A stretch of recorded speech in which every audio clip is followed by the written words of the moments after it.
was around 2012 when I joined my first group. My questions weren't, why am I joining this group? I had simpler questions. Am I going to pray?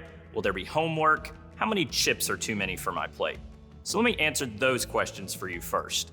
If you aren't comfortable, you aren't going to pray out loud. You don't have to do homework, but there will be some stuff to think about when you get home from group. And 11 chips is the maximum per plate. Okay, now the bigger question you may be wondering. Why am I sitting here? Why am I sitting in this coffee shop, or in this Zoom meeting, or in this living room? Why groups? Well, there are many reasons why someone joins a group.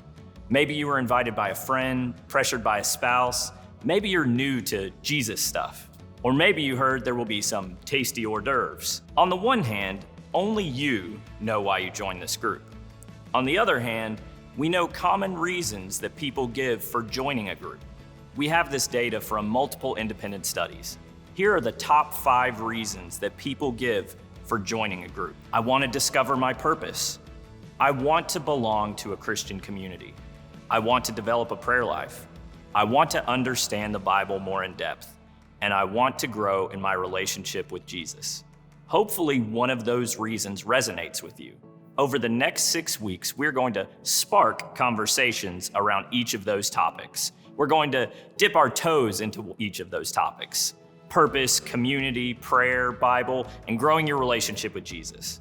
Now, to be fair, so far I've only given the reasons why someone like you or me, gives for joining a group.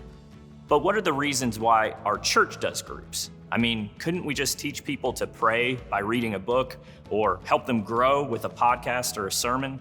I'm gonna give you 3 reasons why we do groups at our church. First, we love people. Groups are made of people.